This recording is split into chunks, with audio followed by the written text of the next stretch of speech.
This is SSN. Story Studio Network. You're a high-octane business owner. You've got a team. On paper, it looks like you're rolling in success.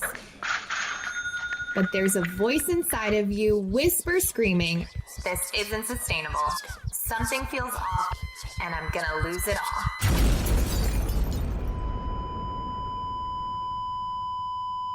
Sound familiar? That's where I come in.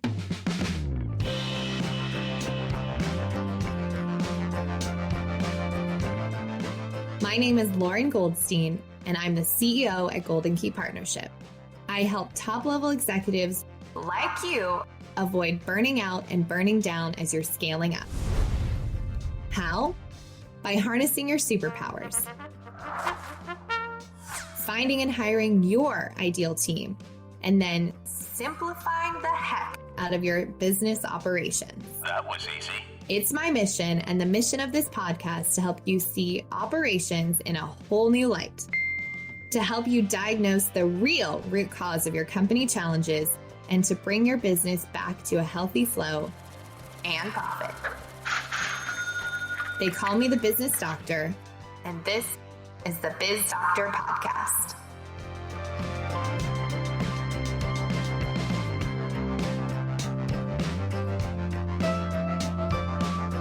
Welcome back.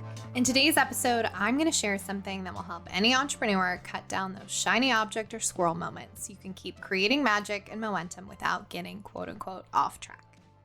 I actually see this quite a lot, especially with founders and business owners that are very creative. We love you. And also, sometimes it's a little hard for the team because every opportunity that comes along gets you really excited. And then you're off to the races. So today I'm going to talk about how you can use 4, maybe 5 criteria for opportunities to help you stay on track. The first criteria, is this something that follows my path? So this requires you actually knowing where you're going, which is another subject entirely that I have touched on previous episodes. But it's very important for a business owner to have the end goal of where you're taking the business and the team. So once you have that, your future vision, ask yourself, is this opportunity that I'm about to pursue something that follows my path? Does it fit within the next 12 months in the future vision? Because the biggest cost of taking an opportunity is opportunity cost. The analogy actually I like to use with my clients is, let's say you want to ride the Orient Express through Europe, but you're getting anxious, angsty, whatever, because the train's running a little bit behind. So you decide to get on the milk train that's currently in the station because you think you're going to get there faster. Now, as soon as you get on the milk train, lo and behold, as it's pulling out of the station, the Orient Express is pulling in. And so now you're just chasing the Orient Express all across the country, trying to get on and trying to get the trains to match again. The same is true if you take an opportunity that doesn't actually fit with your future vision. It actually derails you and can make you lose a lot of time and energy chasing your tail. So get really clear on, does it fit with my future vision over the next 12 months? Does it get me closer or farther away? And be brutally honest with yourself. Because if you're too busy with the wrong opportunities, you'll miss the good opportunities that really are going to catapult you forward. The second question is this something that I can add value to? Now, I know you're probably thinking, well, of course, Lauren, otherwise I wouldn't take the opportunity. But don't get me wrong. Sometimes we think we can add value, and maybe there is a little bit of value that we're adding, but the value we add might not be what's worth the time suck that's created. What I mean is, if you have a greater amount of value that's going to pay you dividends later, by all means do it. But if you're doing it just to do it, and there's only a small amount of value that you can add, chances are you'd be better served staying in your lane and doing what you're doing now. Somebody actually once told me a while ago, when I was volunteering for everything under the sun, she said, Lauren, why are you doing this? Like, I know you like to volunteer, make a difference, donate, all the things. But like, really, why are you doing it? Because yes, it's making a difference. Yes, you're adding value. But it just seems like you're running around like a chicken with your head cut off. And the truth is, I was very burned out on doing other opportunities outside my business that weren't actually aligned because I thought that, it would make me feel a certain way or create some sort of result. But when I actually look at these 5 criterias, they didn't fit. So once I understood this formula, I started culling out things and I got happier. I got more successful. I got more impactful. And the places where I did invest my energy, the opportunities I did go after, got more of me and I had a bigger impact. So really get clear on, is it something that follows my path? Is it something that I can add value to? And then this is a good one. Is it something that I can leverage? So I know leverage sometimes can be a term that gets everyone's cackles up. I'm not saying like the kind of leverage that's the bad leverage. I'm talking about making everything positive, not distracting. So by doing this, we all benefit. A great example of this is I myself was part of a book of many different authors. I've also seen other business owners co-author books. It's something that follows their path. It's something that can add value, and it's something you can leverage by having a book. It's a win-win where you all benefit, but not all opportunities are created equal. So you want to make sure that it creates leverage and things that you can use to benefit your business, your relationships, the world, etc., across the board. And then number 4, this is great, especially considering a previous episode, which I recommend you go listening to, about failure. If it fails, am I still motivated? This is really interesting because it goes back to the psychology of people who are committed no matter what, or people who are committed until.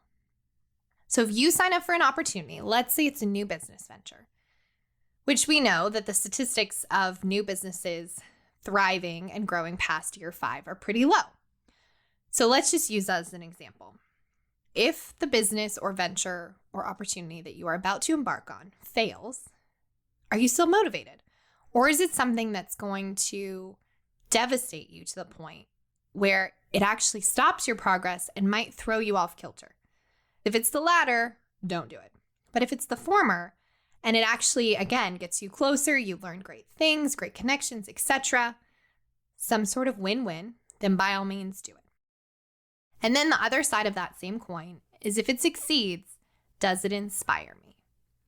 The reason I love these 2 questions is so often we think about opportunities just in terms of tangible things, connections, money, business deals, influence, etc., whatever.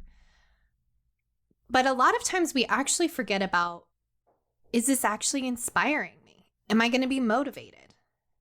Because to take on an opportunity, just to take on an opportunity, isn't enough to keep you inspired or motivated when the times get tough, because trust me, the times are going to get tough. So you want to make sure that you are creating opportunity for yourself and for others that not only follow your path, something that you can add value to, something you can leverage in your journey. If it fails, you're motivated. If it succeeds, it inspires you to create even more. So this is really a holistic approach to opportunities that most people don't talk about. Because sometimes it's just like, is this a good or bad opportunity? And we use good or bad as a way to judge, but we don't actually have any criteria to judge against. Well, my friend, now you have 5. So then, in addition to the 5 criteria, I want you to think about triangulating time and the future that you're creating. And what that looks like is expectations, success, and failure.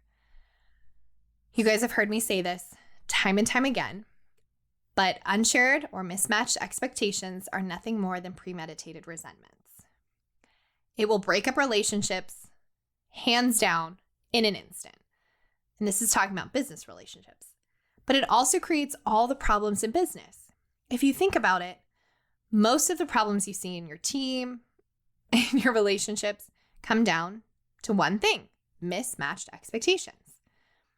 When you triangulate time and figure out what your expectations of the opportunity are, that's one part. Then you need to look at what success will look like. At the end of this opportunity, what am I really basing success on? How will I know it's a success?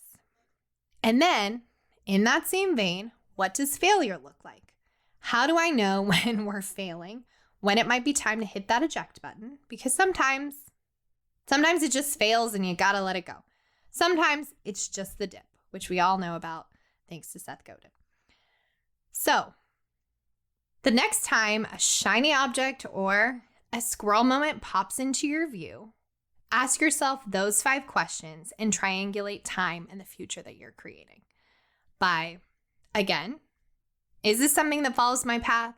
Is it something I can add value to? Is it something I can leverage? If it fails, am I still motivated? If it succeeds, am I inspired? And then ask yourself, what are the expectations of me in this opportunity? What are the expectations of the other people in it? What does success look like? And what does failure look like? When you've got all of those things mapped out clearly, objectively, and preferably without emotion, because we all know that making decisions based on emotion is not always the recipe for success, then you can say yes. So that's it for this week. I hope you enjoyed this little golden nugget, because trust me, when you can objectively start realizing what opportunities to take and what opportunities to leave, it will change a lot. And if you don't believe me, then believe Warren Buffett. He says the difference between successful people and really successful people is that really successful people say no to almost everything. Trust me, this is probably one of the hardest skills to learn as an entrepreneur, but it's going to pay dividends. So let me know how it goes for you. That's it for this week's episode. Please take a moment to subscribe so you get notified first when our next episode drops. And I'd also love to hear and connect with you with your biggest takeaways or anything that's going on in your business. So please tag me or DM me on Instagram at It's Lauren Goldstein or LinkedIn or wherever you hang out on the interwebs. Thanks so much for listening, and we'll see you next week.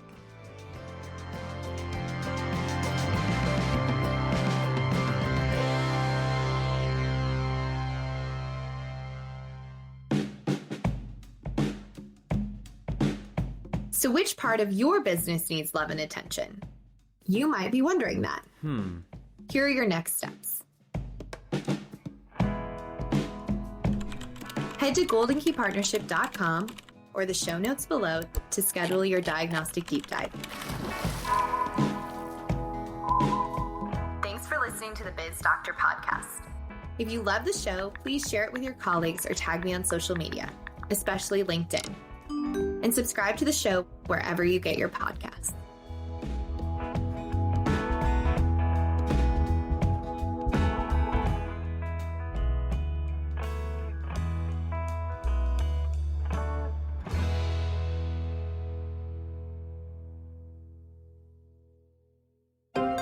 This is Story Studio Network.